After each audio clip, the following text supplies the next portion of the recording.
when Chelsea began the defence of their Premier League title by losing 32 at home to Burnley, a week after losing the Community Shield on penalties to Arsenal. The mighty narrative engines of the world's most over-analysed league smoothly switched into overdrive. Were we witnessing a repeat of the great 201,516 meltdown, when the defending champions lost 9 of their first 16 league matches to ensure that Jose Mourinho was sacked before Christmas? The narrative was a little strained from the beginning, not least because it overlooked the peculiar circumstances of the Burnley match. Chelsea were thrown off their stride by Gary Cahill's early red card, and mounted such a stirring recovery in the second half that if Cesc Fabregas had been able to resist getting himself sent off with a few minutes to go, they probably would have fought back to 33. That was not the sort of performance we ever saw from Mourinho's team in 201,516. Yet the question lingered, because if Chelsea were to collapse again, it would cast Mourinho's meltdown in a new, more forgiving light.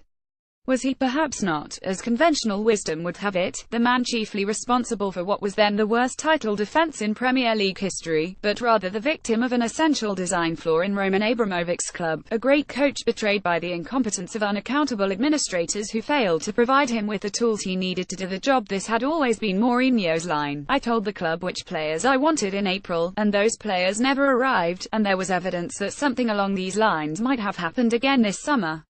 Conte had decided he could no longer work with Diego Costa.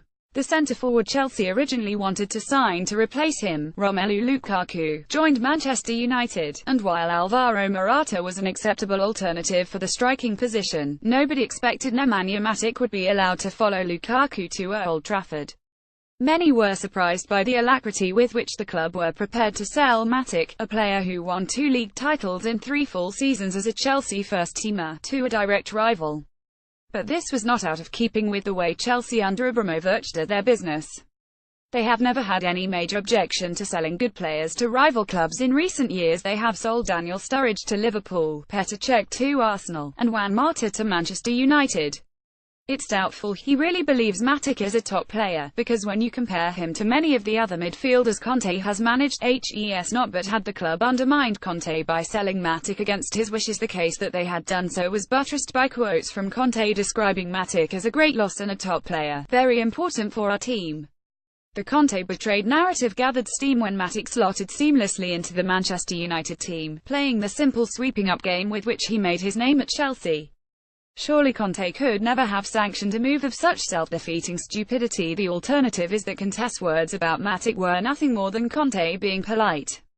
It's doubtful that he really believes Matic is a top player, because when you compare him to many of the other midfielders Conte has managed, not.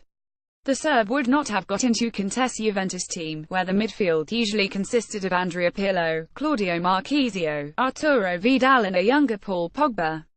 At Chelsea, Matic was not at the same level as N'Golo Kante, and while in theory his defensive nous should have complemented the creative gifts of Cesc Fabregas, in practice the pair of them were too slow to play together.